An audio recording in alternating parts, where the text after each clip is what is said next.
Leo tumepata nafasi ya kuweza kuzungumza na seneta wa kaunti ya Kakamega ambaye ni Boni Khalwale. Tunataka kuzungumza mawili matatu kuhusiana na siasa za hapa nchini na vile vile hapa katika kaunti ya Kakamega. Karibu sana bwana seneta. Asante. Thanks for having me. Oh, sure. Karibu kwetu Kakamega. Kakamega ni kuzuri, yes. Obvious bullfighter. You pride in being a bullfighter. Yes. Tell us about that. Bullfighting is nice. Bullfighting is beautiful. Bullfighting is cultural. Bullfighting is not mine. I'm just a small player within the bigger ecosystem of our community, which has got a very big voice through the culture of Isukuti and bullfighting. That's why I'm inside. I'm a bullfighter, which means I own fighter bulls, and in every function where my bull is involved, I'm present. Where are we in terms of politics in the country? State of the nation currently? Politics, I see nothing new. I see nothing new. I can hear the decibels from the critics of government are very high, which is not surprising. I recall even after President Mwai Kibaki won the election in 2002, resoundingly, so far he's the only presidential candidate to have garnered over 62-point-something% of the votes cast. But despite that huge popularity that he stood on to go into office, such a time, he was also facing the same storm by way of critiques coming from the opposition. The same critique was faced by Uhuru, and therefore I'm not surprised that President RUTO is currently on the chopping board, so to speak. Yeah. You are chief whip majority, yes. And people will expect you to be supporting the government in literally everything, selling the agenda and all that. Yes. But lately you have been criticizing some of the things that are happening in the country. Why so? It's a matter of choice. You can view yourself as a party supporter or an individual presidential supporter or a government supporter. You also have the choice to stand out as a leader in the nation. It is times like now when there's a lot of turbulence that leadership is required. Some of the supporters of the president will support him on everything and anything, which is good. But sometimes that is called sycophancy. The other supporters of the president and government and there are few, they'll support him for the right things and help him to speak to things that are not moving the country in the right direction. The person who is a sycophant is fighting for the president to be re-elected. But the person who is critiquing the way you have described me not only wants the president to be re-elected, but he wants the country to be moved to the next level. I therefore have no regrets on the many occasions that I've pointed out how things could have been done better. I have no apologies to make for reminding the president that we entered an MOU when we decided to support him. The terms and conditions of the MOU are known. The roads, the hospitals, our institutions, both of business, institutions of governance, and learning institutions, were on the menu. So when I remind him about those things, the people who are surprised are the Johnny come lately from Azimio, because them they came to eat. As we met with we agreed with the president that we must serve the nation. So, for example, the first time I criticized the government was when it made a decision that they were going to privatize sugar companies. I refused, because there's no way ancestral land, 12.5 hectares in Mumias nucleus farm, 24.5 hectares in Nzoia nucleus farm. There's no way you're going to privatize and then give it to some Windy or whoever it is to own that ancestral land without us maintaining our stake. I would have betrayed the leaders from our community who came before us, who gave us the gift of those 2 factories. That's why I stood out and I refused privatization. Yes, cabinet had passed, but I want to congratulate the president because he rescinded. And therefore, the new theory of leasing is the one which is in force. I must be very clear on this leasing thing because, again, people misunderstand me. I support Mumias and I oppose leasing of Nzoia. So people are wondering, is this man speaking from both sides of the mouth? The answer is no, I am not. I'm saying leasing as a principle is good. But it is not good enough until you have identified the proper investor. The investor in Mumias Sugar Company, Sarbi, was competitively found.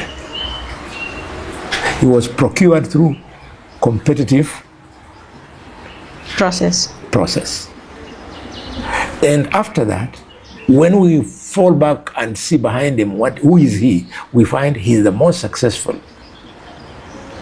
miller in Uganda. So that beautiful experience, he has brought it to Mumias, and already people are seeing the gains. The entire 12.5 hectares of the nucleus farm is under Ken. The farmers who have been courageous enough to start planting, they are selling their Ken. They mill, and they pay farmers every week. So the gains are there.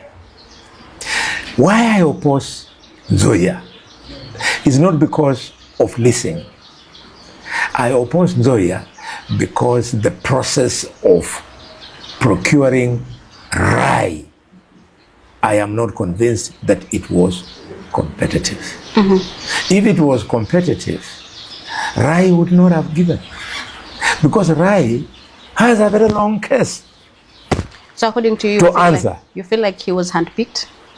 Yes. Okay. I fear. He has a very long case. He has already messed up pan paper factory in Webuye, and before we know it, he's given Nzoia. So I am worried that we might be making a mistake.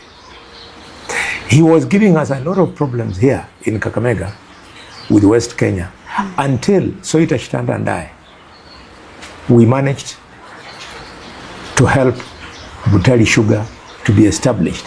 It was that competition between Butali and West Kenya that brought him back to his senses. Otherwise, in his tenure, Kens were over-maturing on the farm. Getting a permit to harvest your cane was a problem. You had to bribe. After you have harvested your cane, some of the cane used to dry on the fields after you have harvested because the transport system was very poor.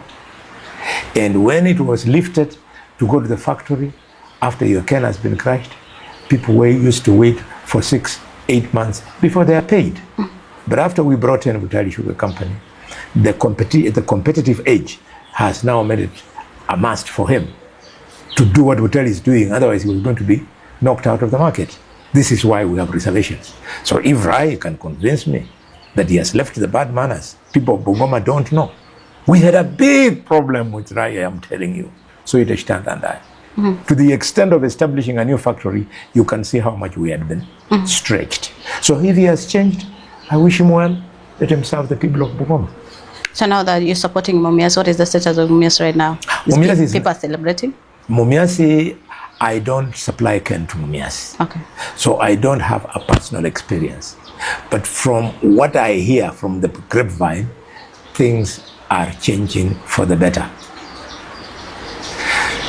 The issuance of bonus that was done by the president is just part of the case of the success story. The crushing of Ken 24 hours a day is another example of the success. The payment of farmers every week is a further example of success of MEAS. And finally, but not least, I was able to visit the factory. I saw with my own eyes. They have bought new tractors. Now they want to help the small-scale farmers, the outgrowers, to put more acres under Ken. So it's a success story. I hope it gets better and better. But sugar industry is one of the 3 cartels that are in the world. Okay. We have only 3 cartels in the world. We have the petroleum cartels, we have the drug trafficking cartels, And then sugar. and then we have got sugar. So I'm hoping that the bad manners of those cartels will not creep in again and send us back to the headache that we're trying to run away from. That is the first time I criticized the government. I mean, it was positive. You can see it has added value. Where else have I criticized government? What is your stand on the recent order, shoot to kill by Murkomen and shoot on the leg by the president? The government should hear it loud and clear. According to the Constitution of Kenya, the government is elected to provide security to her people and their property. Government is never elected to kill its people. If a crazy citizen then arms himself, it is not the responsibility of the government to kill that citizen. Murkomen should know that, being a lawyer, the responsibility of the government when you are faced with an armed citizen is to disarm him. And once you have disarmed him, you let him face the full force of the law. Why they are not doing this, I do not understand. How you disarm him, it is the responsibility of the law enforcement officers. They are trained on how to disarm somebody. You don't tell them, shoot to kill. They should go and disarm people. You don't tell them to shoot people in the legs. You tell them to disarm. They know how to disarm people. And they are not supposed to take orders from anybody, including the president and Murkomen. They are only expected to take orders from the Inspector General of Police. And these trained police officers know that orders from above must be obeyed. But according to the police code of conduct, they also know that if your senior gives you an illegal order, you are not under an obligation to implement that order. Now that you are on the same side, Yes. the same party, I mean, don't you have other avenues to talk about these issues, criticize the government, or rather maybe have a sitting with the president, other than, saying it in public? It is because I'm not an appointed officer. Okay. An appointed officer, like a minister, waits to go to cabinet, talks to the president. But an elected leader like myself, you report to 2 levels.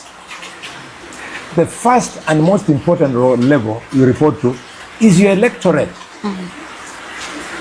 You must report to it. And you report to it by articulating the issues that concern them in public, on the floor of parliament, and also during public discourse. On this sticking issue of shoot to kill, unknown to you, my sister's son, Elvis Musavi, from Ukirenyi, was shot in Kangemi and is dead. The fundraising to bring him home is ongoing now in Nairobi. So the people who elected me, if I keep quiet and I don't express my disapproval, I'll be failing big time. The second level I report to, thanks to my appointment as a whip, is to the president. When, or rather, as and when I have an opportunity to meet him, I express myself. Sometimes we are called to State House.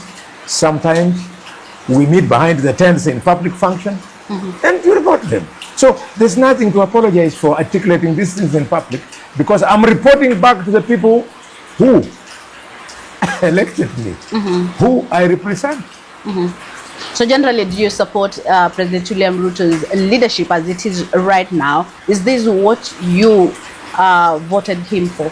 Yes, the best way to represent, to support the president is to help him to succeed.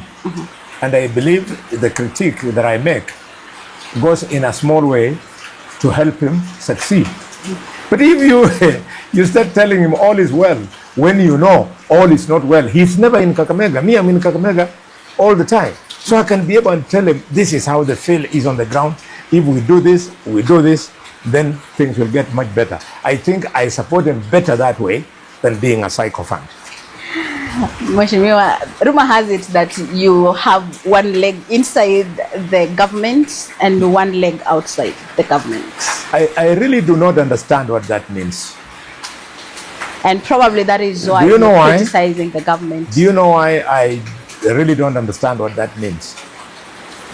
If disagreeing with something which is wrong means you have all of a sudden joined the opposition, then I beg your pardon, because I come from a community of leaders who have no history of sycophancy. Did you know, members of the public, that when the government of Mzee Jomo Kenyatta killed J.M. Kariuki, and the motion was brought to Parliament, Henry Pius Masinda Muliro, Minister for Public Works, Roads and Public Works, who was a lawyer and our forefather in politics, voted against the government, and he was sacked as a minister. I come from that school. Peter Kibisu, assistant minister from Vihiga, voted against the government, and he was sacked because they were not going to support the government for killing Josiah Mwangi Kariuki. So if you expect me that I can support when children are being shot, when there are better ways of handling it, then I beg your pardon, I cannot afford to disappoint the rich legacy of Masinda Muliro, the late, and Peter Kibisu, the late. And what's more, Elijah Wesike Mwangale was the chairman of the prop committee that propped the murder of Josiah Mwangi Kariuki. Lawyers don't kill people. Lawyers don't approve killing of people. So even if it means relinquishing your seat as a chief whip? I don't see how that is on the cards, because the position of chief whip is not negotiated for. It's a decision of the appointing authority. And the appointing authority is His Excellency, who has worked with me for so many years. He understands my modus operandi. He knows that I'm fiercely independent-minded. And he knows that I am not petty. He knows that I'm a politician who goes to ask for a right. I don't go to ask for favors. He knows me as that. So in this case, if I was anything else, I would today be articulating an agenda which is contrary to the school of political thought that I come from. The school of Masinda Muliro, the school of Elijah Wesike Mwangale, the school of Michael Kijana Wamalwa. Principled politicians who have left with honor. They might not have left as billionaires, but the history that we learn from Masinda Muliro is that once you choose to go into politics, you're prepared either to die poor, to land in prison because of fighting with the people, or to be killed. That's the reality of politics. Yes. It's not a walk in the park. People to vote for you. Do you know I represent 2.6 million people here in this county? And of the 300,000 people who voted me, there are voters there who voted for me when they had never seen me. They have never shaken my hand. But out of association with the other supporters, they believe I can represent them. How do I let down that kind of confidence? There's this woman, the mother of, shall I say, Elvis Musavi, who was shot. For example, she's one such a woman. So a woman woke up at 6 a.m. in the morning, stayed in the queue up to 1 p.m., voted for you, you won. And when her child dies, you cannot empathize. What kind of leader would you be? You are an animal. You're not supposed to be a leader. You did not influence her. She just had you articulating your agenda. They said, that one. Those are the kind of people I represent myself. Therefore, I'll continue supporting the president wholeheartedly by pushing cases where the government is moving in the right direction. But where it's starting to veer off, I point out, and then it is up to him to take heed or otherwise. You said sycophancy, but again, if at all the president will say you need to do what you have to do, stop criticizing me, or you let go of your seat, what would you choose? I'll make that decision if I reach that bridge. Okay, you've been heard most of the time. You've been, people have talked about Khalwale saying that Western region, they're getting peanuts from the government, especially the coalition government. Do you have issues with ODM coming on board? ODM coming on board, it is an ambiguous relationship. The Political Parties Act stipulates on how parties can coalesce to form a coalition. The law is very clear. You can do it before or after the election. So us, we formed a coalition before the election. That's within the law. ODM coming after the election, again, it is perfectly in order. Unfortunately, when I last checked, there is no coalition document filed at the office of the Registrar of Political Parties between UDA and ODM, between UDA and ANC. So I don't recognize both. Yes, I'm a lawmaker. I've been making law for the last 20 years plus. I therefore cannot support something that is formed outside the frameworks of the law.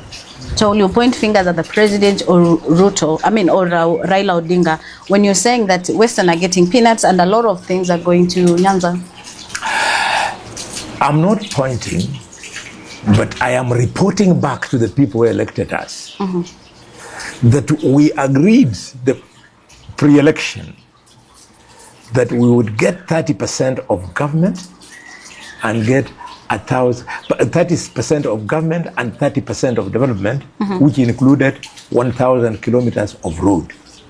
We also agreed in our economic blueprint, which we prepared here and which we presented to President William Ruto before he was elected in a 2-day retreat in Lake Naivasha. We agreed that we will get 30% of government and 30% of development, which also included 1,000 kilometers of road. We have gotten none of them. 2, we also had specific projects, like the teaching and referral hospital in Kakamega was to be elevated to level 6. The airport at the Wichina in Kakamega was supposed to be elevated to an international status. The projects have been abandoned.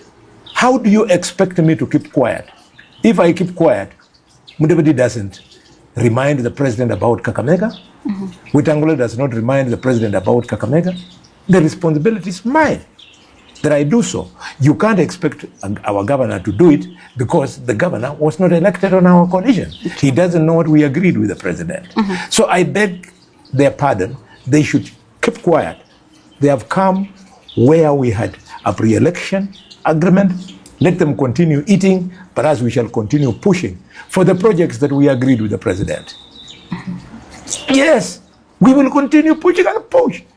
I'm very glad I heard yesterday, was it yesterday or the day before, that the PS for internal security was here with the senior officers of the army, trying to find out if they could be the ones to complete the hospital. I'll be very happy if that is the case. When they finish, I'll say thank you, but I will not keep quiet. I'll remind them about the airport. And when they finish, I'll not keep quiet. I'll remind them about their 1,000-kilometer of road. You remember, during the recent reshuffle of government, part of the little we had gotten in the 30%, it was taken away. PS James Mohati was dropped. PS Professor Kisiangani was dropped. You expect me to keep quiet? Will Luos ask for a job for James Mohati? Will they ask for a job for Professor Kisiangani? It's me who convinced Professor Kisiangani from the University of Kenyatta, where he was teaching, that please come and join us. We have formed a party with the president called UDA. We need a think tank. We called it the Technical Advisory Team. The president knows it. I recruited Professor Kisiangani on that team. I recruited Barack Muluka on that team. So now when they are mistreated and I keep quiet, who are they going to run to say we are getting the short end of the stick? Man, you guys, members of the public, you're asking for too much. Or is it that lawyers are children of a lesser God? You think it is amusing that level 5 that was supposed to come here in Kakamega, without casting a single vote, without supporting the president in any way, ODM has simply come in and said, we are working with the government, and the Kisumu hospital has been elevated to level 6. You think it's a laughing matter? Let them get level 6 and more, but we get ours. Let them get the things I'm seeing being done in Homa Bay, in Siaya, in Migori, in Kisumu. Let them get, but we also get ours. Someone will say, instead of playing, being a critic in the government, why can't you play opposition outside the government? Because exactly that is what you're doing by criticizing. Unfortunately, the person who is saying that does not live in Kenya. In Kenya, there is no opposition. The opposition died the day the leader of the opposition went into something called broad-based government with the president. The opposition became the government, and the government became the opposition. How do you call Kalonzo, Gachagua, and the team? They should have been an opposition. But Kalonzo is not the leader of the opposition. If he was, he still has members of parliament, of Wiper, in the National Assembly and in the Senate. Why has he refused to take leadership positions meant for the opposition? Wiper senators are not the whip of the opposition in the Senate. They are not the minority leaders in the Senate. They have refused to take the position. So the positions are in the hands, the same position of the opposition are in the hands of ODM, and ODM with UDA stroke ANC, they are in government. So the opposition is dead. In fact, the country should be grateful to some of us who are able to risk some of the positions we have, because we are crying for the country that the opposition should have done A, B, C, D. And by the way, members of the party, who told you that once you are elected as a member of parliament, and the parliament receives a motion whose long and short is that it is a bad idea? Who told you that you are obligated by dint of being an opposition senator to support a wrong idea? You are supposed to look at that bill, consider it, debate, and amend it so that you make it a better idea. And that I have consistently done for the last 3 years in the Senate. And I'm not going to stop. Senator, do you think that the parliament currently, and even the Senate, is now that we are talking about, we have a leader of majority and minority, and they are on the same side of the government, do you think that it is unconstitutional, unlawful? It is unconstitutional because those positions are prescribed in the Constitution. So anybody operating in a manner contrary to the provisions of the Constitution is breaching the Constitution. And it is extremely dangerous. I'm telling you, my advice to my brother, the president, is that let them formalize their relationship in the broad-based, because he runs the risk of being challenged with the charge that he has abused the Constitution. He runs that risk. You have seen governors facing that very charge, not once, but severally, in the Senate during impeachments. Gachagua faced the same charge. Yeah. So let them regularize, they legalize it, let the broad-based government go on. We have no problem. The president has a reason why he chose that route, but let it be legalized. Yes. So that people like Kalonzo maybe can be allowed to now properly put positions of leadership meant for the opposition in the hands of their MPs, because Raila is hanging on those positions. Talking of the opposition, the other day, yesterday, Gachagua said that they're going to sue the president, to the ICC. They're going to take him to the ICC, and they have evidence in that regard. Yes. What is the opposition of that? As a seasoned politician, you don't comment on that kind of statement. You wait for the charges.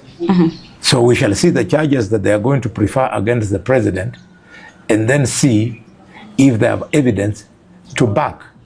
And if they do, they are doing so because they are seeking for justice. And justice is dispensed by our courts here in Kenya. And where the courts cannot handle, you then have an option to go to the International Criminal Court. Again, thanks to my long years in practice of lawmaking, I know that the ICC is not going to run to take up those charges. I mean, those cases. They'll say, is this matter able to be handled in Kenya? If it is not, and convince us it is not, then we shall take up the matter. For example, if the intention is to get the president out of the way, Gachagua should stop being foolish. The process of removing the president of Kenya is provided for in the Constitution. He can approach any of his members, if indeed he has numbers in the National Assembly. They convince the others, they impeach the president. Then they bring the Senate. Senators, we shall sit and listen, either uphold or dismiss the impeachment charges. In the same manner we did with Gachagua, in the same manner that we did with Kawira, in the same manner that we did last week with Guyo. There is no lacuna. So I'm afraid they will go get headlines, but ICC will tell them, go back to Kenya, because we believe this can be sorted out in Kenya. Locally. I know members of the public will ask, how about ICC? I mean, how about the post-election violence? How did you end up there? It is because at that time, whereas we had the same system of handling crime and dispensing justice, the obtaining circumstances in 2007, 2008 was such that you would not have taken all the youth who needed to be tried and bring them to Nairobi. There would have been even more chaos. You would not have charged Uhuru Kenyatta and William Ruto the way ICC did, and do it in Nairobi and hope that members of the public will be locked out of the High Court. They would all have come, would be locked out of the Supreme Court, whatever it is. So that is why that option was taken. Yeah. Over 100 youth in the country died during the Gen Z protest. And of course, probably this is not the last one. Maybe we may see more protests in the near future. What is your take on the Gen Z protests? And do you think they're being, realistic with their demands? That is a very sensitive issue and very weighty, because those people are victims not of theft, not of robbery. The youth are victims of conscience. If you arrest them, they become prisoners of their conscience. This is a very high level of practice of politics. And therefore, to hope that you'll solve it using force is to be clever by a half. Prisoners of conscience are usually given a hearing, and it is usually through that hearing that a solution is found. Applying force on somebody with a conviction of the consciousness of their mind, you're bound to fail. That's why the children holding a smartphone with the Kenyan flag tied around their necks, they've been receiving bullets.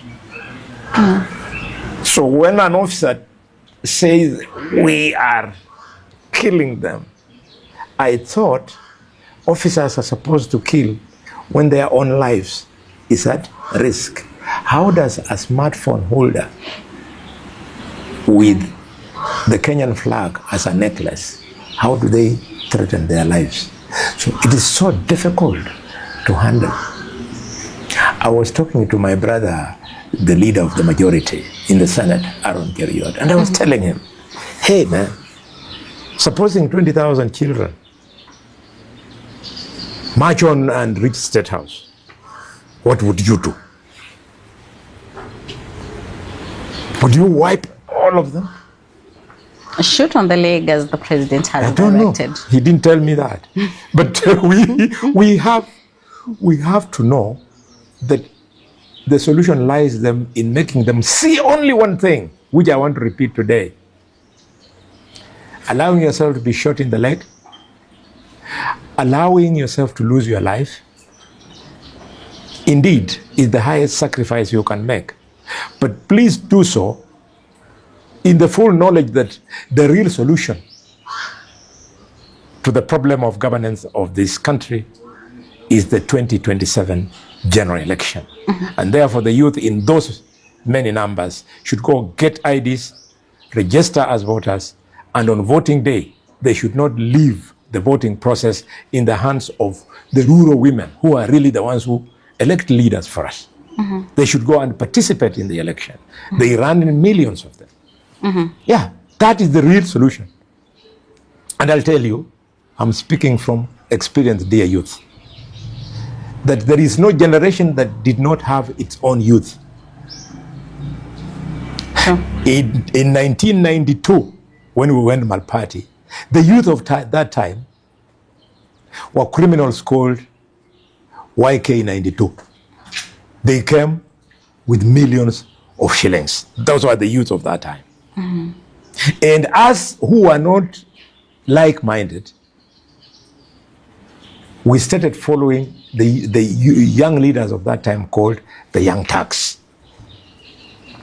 And later on, when we came of age, 2002, we presented ourselves as candidates. So let them vote. Then when they come of age, they present themselves as candidates. So that we grow the number of leaders who believe in proper constitutional steering of the country. It is not a laughing matter. The children, we must today be talking about 31 children who lost their lives last week. It's not nice. Now, if I get you correctly, is like whatever you're saying is like you believe that the way the government is dealing with the Gen Z protests and the whole thing is wrong. Is wrong. Yeah. And do you advocate now for dialogue, or what really needs to be done? They change tactics? The dialogue is a self-serving process. Okay. One of the biggest proponent of dialogue at the moment is Raila Odinga. But Raila Odinga, excuse me, the dialogues that you have propagated in the past have truly benefited you. The dialogue with Mwai Kibaki gifted you the position of Prime Minister and Grand Coalition government, nusu mkate. The dialogue that you had with Uhuru Kenyatta gave you a handshake and you benefited. The dialogue, NADCO, that you had with William RUTO has gifted you the broad-based government. So this so-called intergenerational dialogue is because you are now desperate, Raila Odinga, that these children, if they keep pushing, the benefit you have been enjoying from dialogues will not be in your favor. And therefore, you want to then bring dialogue again so as just for personal gain to slow down the youth. Raila Odinga, you and I, and all us mature politicians, let's fall back to our constituencies. Raila Odinga has got a huge constituency. President Ruto has an entire national constituency. I have a constituency mainly here in Kakamega County. Let us fall back and ask our youth that they have a chance to change government. It has formed part of my speech this morning in church that all our clergy should preach to the youth to take registration as voters as the real option and not sacrifice their lives. So do you think these Gen Z protests have actually exposed the failure of leadership of seasoned politicians like you in this country? Well, it is true, but I think this so-called, allow me to call them so-called, the so-called Gen Z are not fools. They express what they see and what they understand openly. I'm not saying next time around they come and attack me. I'm the only leader who the Gen Z celebrate in this town.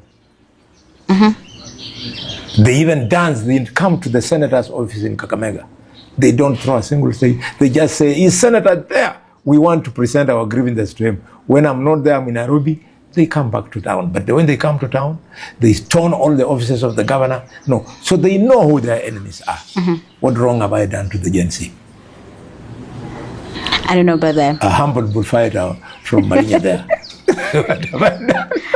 So you have been a senator. What legacy are you going to leave behind for this senatorial seat? Because I know very well that you're going for the gubernatorial seat very soon. The legacy I want to leave is that devolution can work if the senator discharges at the Senate. I've done so well at the Senate that today, as we speak, I sit in the all-powerful finance committee of the budget. We have ensured that before the closure of the last financial year, all monies due to county governments had been paid by end of May. The only arrears remaining is June because they have to balance the figures before the year closes, then they'll pay. So a senator working makes money to come on time the way I've done. Number two, we have now improved the formula for sharing resources amongst the 47 counties so well so that we have even now this time introduced a further provision, namely the affirmative allocation fund, which is a fund meant to cushion counties that get monies that are not reasonably enough to help them realize sufficient development.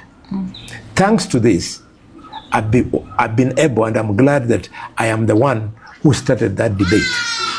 And I managed to carry the entire support of the committee and the entire Senate. Thanks to that, speaking about home here in Western, I've cushioned Vihiga. Vihiga now is enjoying every financial year 500 million shillings from affirmative allocation that never used to be there. This will help Vihiga to now try flagship projects. They were being reduced to just an employment bureau for paying salaries. This we have corrected. I believe this is not a mean achievement. I believe we've made a difference in the Senate. I have stood out on matters of good governance in the Senate. I'm privileged to have been allowed to preside over impeachment proceedings, and some of the decisions I've led have enjoyed 90% the support, 90% the approval of Kenyans. Like when I returned the verdict that Kawira Mwangaza should be released, I received a lot of support across the country. I believe in good governance. You know, at some point we had a time where you were accused by the current governor that you're among the senators who voted against additional funds to the counties. Yes. Yes. Why so? And currently, as now that you're coming to the Kakamega County, I mean the gubernatorial seat, what is this something that you wanted to do different that the current governor is not doing? Those are two questions. Yes. So first and foremost, why were you against it? Let me take the first question. Yes. When I listened to the speeches of Governor Barasa in respect of the first amount that we brought here, which was 17 billion. Yes. It confirmed that he became a governor prematurely. He had never been an MCA, he had never been an MP, he had never been a woman MP. He came there prematurely. He came not knowing how government works. The bill that he was speaking to is called the Division of Revenue Bill. It divides money between the national and the devolved governments. You divide the money which is there. If it is a lot, county governments get more. If it is less, there's nothing you can do. He knows that when we came out of the election, the first division of revenue bill that we did was during when the government was being faced with shutdown from the international community because of the debt burden. That reality was there. We were coming out of the post-corona depression. That burden was there. We were faced with the war and conflict in Ukraine and Russia. So having managed the debt, having come out of the post-corona depression, there's been more money, and this is why that time we gave 17, the following year we gave 17.5, this year we've given 18.2. So if he was a polished and accomplished politician who understands how government works, he would not have made that ignorant statement. Second question you're asking, what is it that you want to do differently? Why you want to remove Barasa? No, why do you want to become a governor? Yes. What I want to do differently is everything that Barasa is doing now. Barasa is responsible for the switching off of all the security lights in Kakamega. Kakamega closes down 15 minutes after 6, maximum 6:30. Business closes in Kakamega until the following day. I am going to make sure that I reopen businesses. The markets where I can give sufficient security, especially this down, can be either 24-hour economies or close to 24-hour economy. Because the purpose of the governor is to ensure that the systems are working for the economy to thrive. Barasa, he's responsible. You can see in the smell now in town now. This is not fresh smell. The town is stinking because of uncollected garbage. There's garbage right there at the corner and everywhere you go. I'll ensure that this place is clean. I will ensure that the flagship projects that were started by the first generation governor are completed, namely, but not limited to, Buhungu Stadium, the Teaching and Referral Hospital, the hospital in Mumias, the hospital in Malaba, the hospital in Butere. If you go here in Malaba, there is a project that was started for dairy. I'll go and make sure that Tumbeni is completed. I'll make sure that all the water projects that were started by that first generation government are completed. You go to Ikolomani, there is a Butuea water project. The pipes are now being vandalized. If you go right now to Regi, they're being vandalized. I ask you as a media to tour. I am going to go beyond that and now bring in my fresh ideas. As the governor of Kakamega, I will ensure that I do the prerequisite stuff so that Kakamega, we elevate it to city status. Elevating this town to city status has returns for a person of your age. You know, just the other day when Kisumu was not enjoying city status, what it was just like a smelly little town. But right now, because of the funds that you attract when you are a city from the World Bank, Kisumu now is the best city in Kenya today. It's better than Nairobi. And you know why? Because the governor there is a former senator. Because the governor there, Professor Nyong, is a child of the struggle. He came from the struggle fighting Moi. That's why you see him performing. He had a vision to go there. I am also a child of the struggle. I joined the struggle when I was the age of 22 at the University of Nairobi, when our generation of youth overthrew the president. When I was discontinued from the university and my life came to a standstill. But 1.5 years later, I was readmitted into medical school. I come from that generation. And because I went in at the age of 22 years, I believed something. I have not seen that thing. So what Professor Nyong had wanted, he's seeing it in Kisumu. I want to see it in Kakamega. And I tell you, you will not believe. Brother doesn't even know what he's supposed to do to achieve city status. He's just walking around speaking English. To get city status, you must get a multi-billion sewage disposal plant. Not these silly things they are doing here in Rosterman. You have seen there. They burn garbage. Have you been there? In that wall they've done. It is a sign of foolishness. They are supposed to spend 2-3 billion shillings in creating a sewerage handling plant. The moment you do that, the moment you fix Pokongo Stadium, the moment you fix Kakamega International Airport, we shall get city status. And when we get, it means jobs and jobs and more jobs for our youth. That's why I'm there. I'm not there to be rich. I'm not there to be rich the way Oparanya did. What I saved Oparanya is because he got appointed in the broad-based government. He was now being charged at the same time with Waititu for 1.4 billion shillings. I don't want to be governor so as to steal. In fact, if you look at me now, I might not be having a golden watch like Murkomen.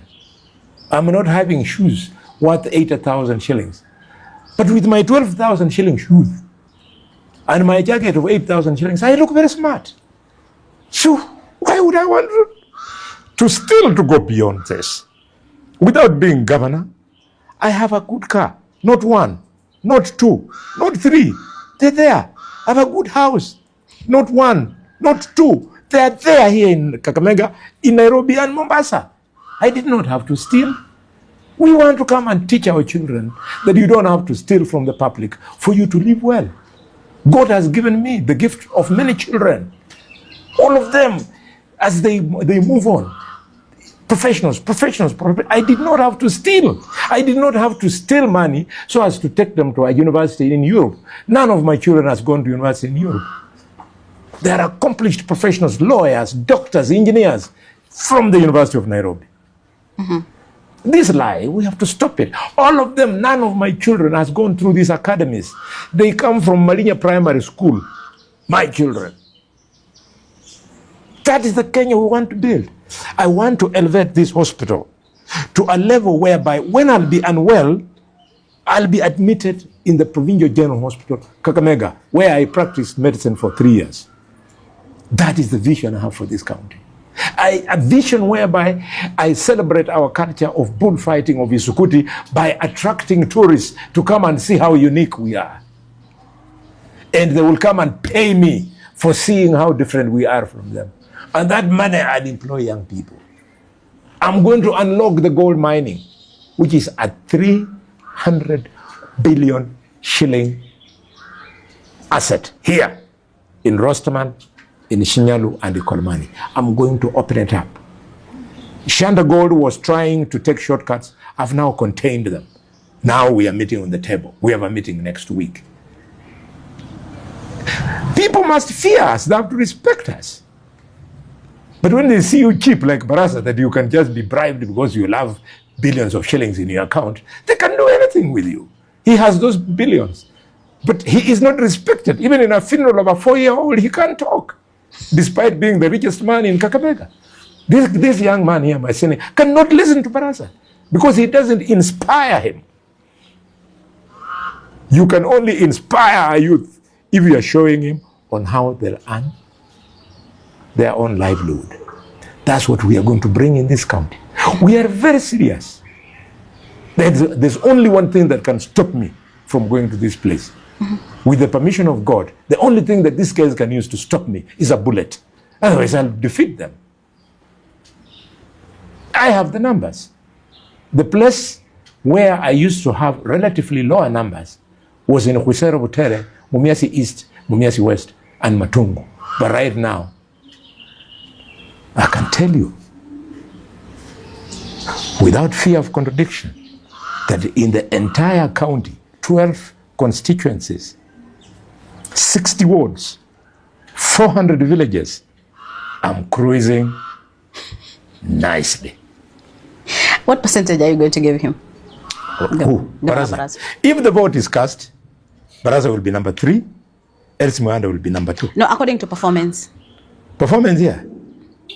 You on what measure would you use to give Barasa 1%?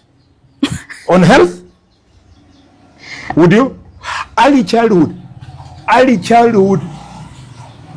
Next week, Barasa is in the Senate to answer for the hundreds of millions that in the books have been expended on construction of early childhood classrooms. And in no single school in Kakamega has a classroom been completed. You are a media practitioner, you would know. Up to and including Nagongo Primary School here, Muslim Primary School here, nothing. So really, on what can I score him 1%? Water, he told people, Mata. How do I score him when no single household has water? How? Health. How do I score him when all our consultants are on strike? The doctors hardly report. The nurses, even when they report, they don't have basic things like the equipment, self-protective equipment that enables them to make contact with patients. You expect our nurses to preside over deliveries without wearing gloves? So the nurses sit there and they tell the parents, the patient's relatives, go and bring the PEPs. So they go and buy. Meanwhile, by the time the husband comes back with the gloves, the child has died. By the time they come with enough gloves for the doctors to wear in theater to do a cesarean section, the mother has died. And you know the cases of the women dying here. That's why I'm saying I cannot wait to be the governor of Kakamega. Because I have to prove that we are not a county of failures. Yes. I used to think Oparanya was bad, but how wrong I was. When I now compare with Baraza, I realize Oparanya wasn't that bad after all. Do you believe that he's being shielded as a CS right now because of the EACC? Yes, I do. I have nothing to hide.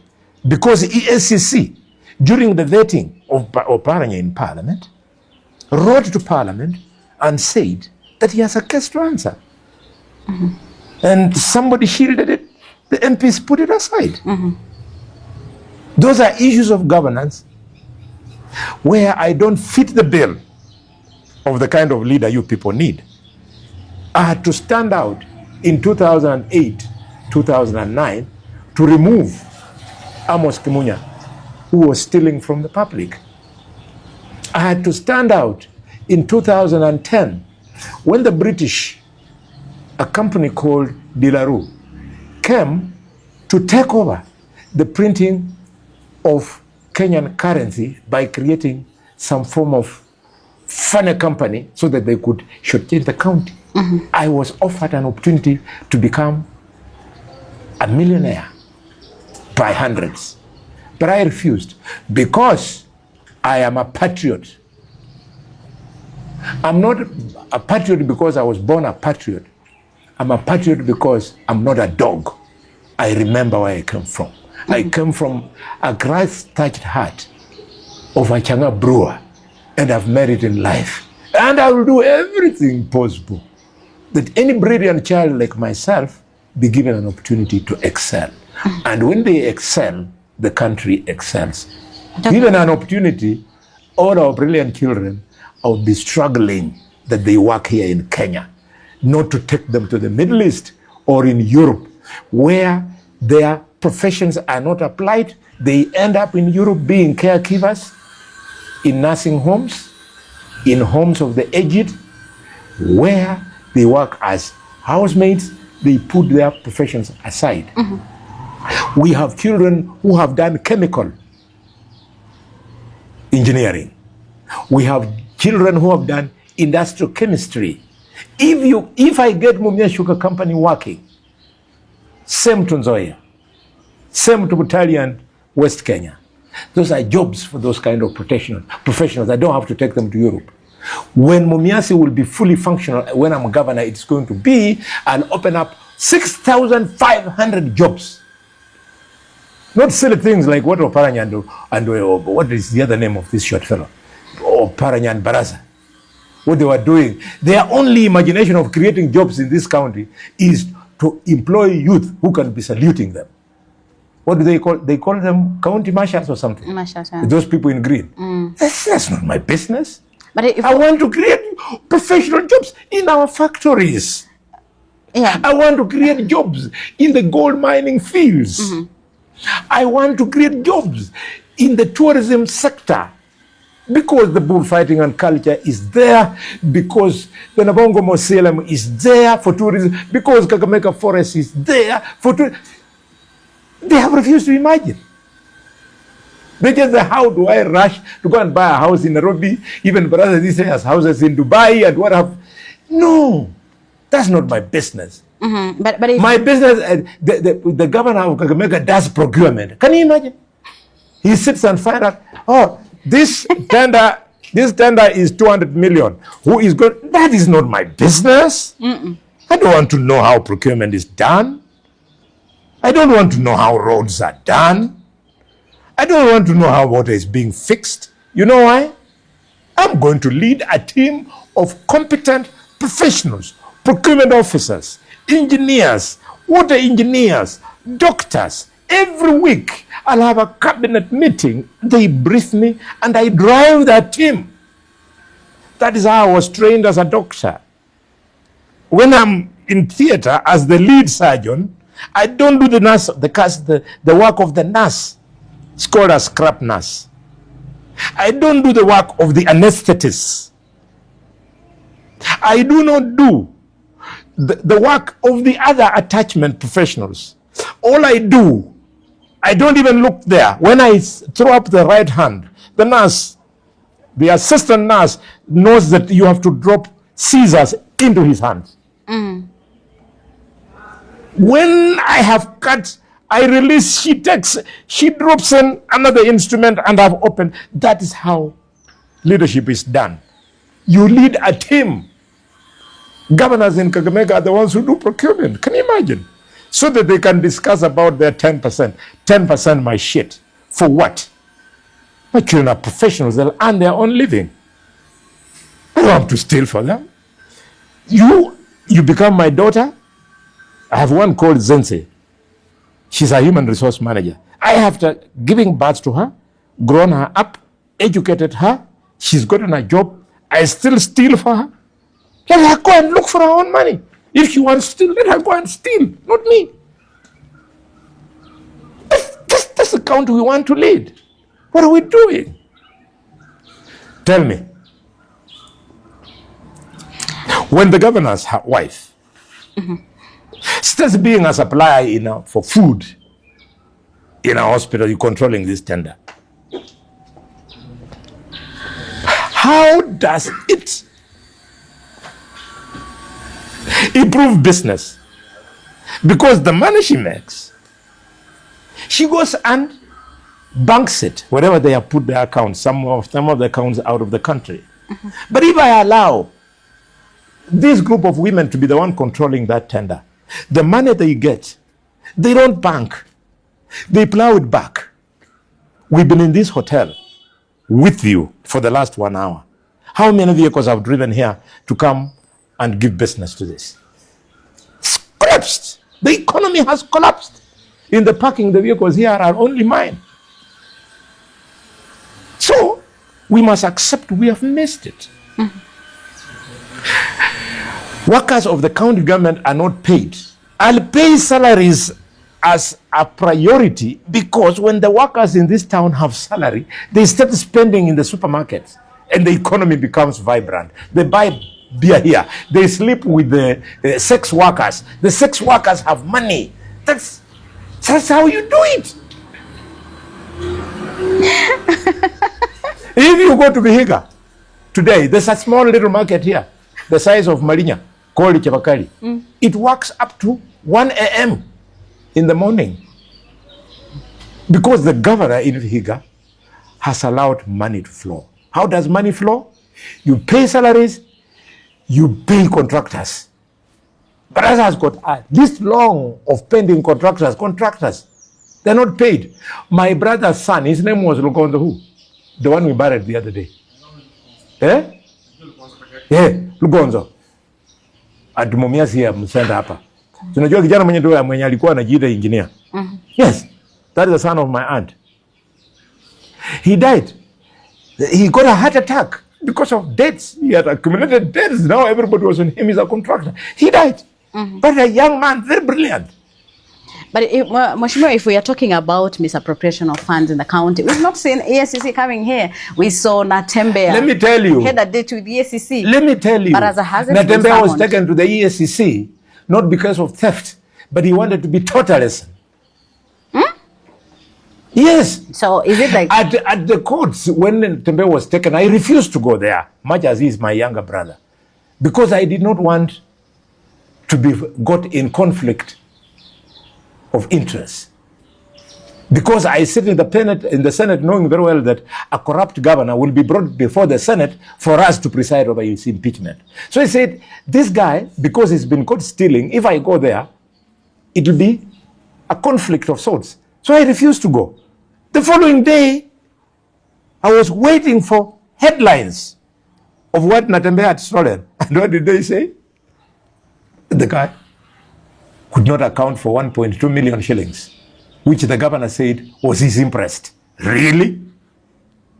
And you arrest him with all the fanfare that you saw? So that was political intimidation of the governor. The governor of Kiambu, Governor Matangi, again political intimidation. Governor Matangi is one of the performing governors. But because he doesn't give corrupt people in the high echelons of power an opportunity to partake of the money of Kiambu and the money of Trans Nzoia. That's why they're being intimidated. But counties like Kakamega, where people from the high officers come here and collect money at the end of the month, they will not be arrested. Who doesn't know that people eat the county government money with Barasa, people from Nairobi? On a good day, I'll give you the names of those people. It's not a laughing matter. Money meant to build nursery schools in Kakamega. People come from Nairobi and they eat with Barasa. And you want the bullfighter of Marinya to keep quiet. Because you are saying it will be a sign of bad manners to the government. I believe President William Ruto would like all nursery schools in Kenya to be built. I believe President Ruto, and I believe, would want our hospitals to work. This is why you see him fighting with Shah Chief what? Because he wants universal health care. So if a useless governor like Barasa is doing these things and I take him on, I'm doing Ruto's work. So who is intimidating And if I'm not doing Ruto's work, then I'm doing God's work. Who is intimidating these governors, as you say? It's politically instigated. I said politically instigated, but of course it has to be coming from someone else. It is. There's no point of me coming here for this presser, for name calling. No. Mm-hmm. I want to speak on facts. If in the Senate, when challenged, I'll bank it with facts. Okay. Are you vying on UDA ticket in 2027, or do you have your own political party? Because one has it that you have a political party. Yes. As if it is a crime for somebody to have a political party. It is a crime, but we just want to... I want you to go and read the Constitution of Kenya on something called rights. Mm-hmm. We have right to life, and we have many other rights, including political rights. Mm-hmm. I think I've answered you on that one, but let me now respond. You asked me whether I'm going to run on UDA. I'm a founder member of UDA. I find myself in a very bad place, where as a founder member of UDA, who by law, I sit on NEC, the National Executive Council. I don't know whether you know that. I do. But I only hear of decisions. And I remember how, as the founder member of UDA, I came and overran ANC in this town in 2022. Mm-hmm. But when Mutembei and President William Ruto met, I don't know what MOU they got. They only called me to tell me that you are not good enough to be governor. We will give Malala. And because President Ruto and Mutembei are both strangers from this county, I told them, you don't know what you're doing. The young man will lose. The best funded candidate in the history of the elections of Kenya for position of governor was Cleophas Omondi Malala. He was funded, my God. Have you heard of a governor having 4 chupas? One for himself, one for his running mate, one for his wife and friends. Was funded with millions to follow, but he couldn't prove anything. I remember towards the end of the campaign, the people from Barasa would meet here in this hotel. And I saw clearly they were broke. But they defeated the young man. But I was broke. Mm-hmm. In the last 2 weeks, you work here, you know, he had no money. He was literally struggling. In fact, when you go behind the headlines, I remember how Paranya had to run somewhere and get 40 million to give Barasa to kick him. And that's part of the reason why Paranya is very unhappy with Barasa. Because he remembers how he sacrificed up to and including getting him money for the last kick. Mm-hmm. So what can you imagine? So when you ask me, what will you do about UDA? So I wonder, if they're treating me like this, will they give me a nomination certificate?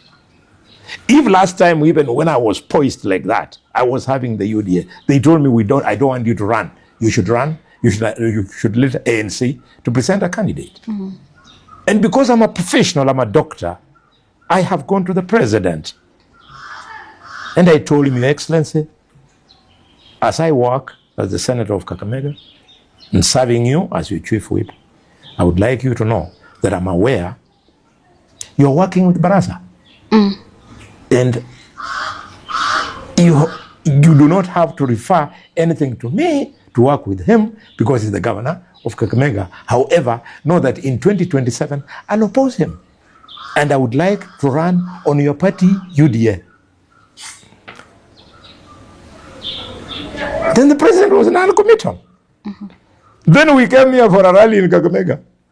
And in broad daylight, when I was standing there, and Baraza was there, and Oparanya was there, and the media was there, and the people of Kakamega were there, he told the people that he will support Governor Baraza now and for re-election. You think I'm a dog? To then sit there thinking that he will change his mind? I'll still support him for president. But I'll also have to support myself for governor. So that even when I lose honorably. And when I win, I give the people of Kakamega an opportunity to say that Khalwale can serve us. We cannot expect outsiders to be coming here to decide who becomes the governor. Then we will miss it altogether. Because they don't know us. Have I answered you? So if UDA gives me a certificate, I'll go back to the people of Kakamega, ask them, do you want me to run on UDA? They tell me, yes, I will run on UDA. If they don't, we will know what to do because the Constitution guarantees us political rights. Currently, as you speak, are you a party leader? Pardon me? Currently, as you speak, are you a party leader? As we speak now. That is a very easy question. There are several parties which would love me to run on their parties as their candidate for governor in Kakamega. UDA is one of those parties. Because they are relying on Baraza, who is an ODM candidate. So if UDA will be looking for a candidate, it would be one of the parties wanting to field me as governor. But it is not the only one. The other parties here who have approached me, including the party of the late Hamisi, called Maendeleo Democratic Party. I hear there is a party called United Patriotic Movement. I'm yet to know its leadership. They are looking for me, you know. You did a whole lot. Yes, you did a whole lot here in Kakamega and Western region. Yes. Do you think it has lost mashiko yake, its touch on the ground? Because people feel like it's no longer here. And also ODM. It's like now the Luya parties are taking over. Do you want me to tell you the obtaining political... Do you think it has lost its popularity? Do you want me to tell you the obtaining political ecosystem today in the Luya region, formerly Western Province, is as follows. UDA, United Democratic Alliance, is dead. It's non-existent. Because if it was there, I am the head of that party in this region. I know who I put where, who I was using as coordinator where. They all report to me, up and including this morning, my coordinator for Vihiga County, Madam Eva Mercy. We have been having a breakfast meeting. So they report to me. Because the alternative in Vihiga was ODM and ANC. So UDA is dead. Two, the other party here is ANC. ANC is non-existent because Musalia, I don't know what they agreed with President RUTO. He has folded the party. It's not there. The third party is called Fort Kenya. Fort Kenya has found it impossible to attract the people of Kakamega, to attract the people of Vihiga, to attract the people of Bungoma, of Busia. It attracts only Bungoma and Trans Nzoia. So it is a limping party here. I would not stand on Fort Kenya because it is something which is foreign to these people and unattractive. The third party, and last year, is ODM. When Raila went into broad-based government, take it to the bank, he lost the entire ODM support in Luhyaland. He lost it because he did not refer to them. In their own drunkenness of power, he believes by picking Oparanya, he has pleased all the ODM supporters of Western, forgetting that even Oparanya is not happy about that appointment. Yes, Oparanya was also shortchanged. Raila had all along positioned him as the Minister for Finance. And when the chips are down, because Raila has the bad habits of lying to lawyers to get votes, and when the benefits starts flowing in, they go to Nyanza. He was lying to lawyers about Oparanya, and that position has been given to John Mbadi. John Mbadi, who is an accountant, but several years junior than Oparanya. So Oparanya is not happy. So ODM, the fortunes have gone down. The result is we are telling lawyers, and I have no apologies to say this as a leader of this community, that enough is enough. When we push national agenda, the people of Kakamega especially, their numbers are used to bargain in Nairobi. And when the benefits accrue, they are not shared with the people of Kakamega. The Grand Coalition government, the handshake government, and now broad-based, which projects has Raila brought to ODM supporters of Kakamega? UDA, I supported UDA. You can see I'm even being labeled as anti-government shamelessly. And yet all I'm saying is that please, we supported you, we voted for you, we looked for votes for you. Give us a bit of the pie. And I don't want to be given money. I'm saying fix that project, fix that other project. Why are you people calling me anti-government? For asking for what our people deserve. Why? Because if the hospital is fixed, the children of Kakamega will not die. Our women will not die in labor. Silly things like patients who need dialysis, who die on their way to Eldoret, will undergo dialysis here every week and they go back to the house. Please sell those things to a fool. Not me. Not me. I refuse. Let everybody get, but also Kakamega to get. Somebody like Mutembei and Wetangula, they're jokers.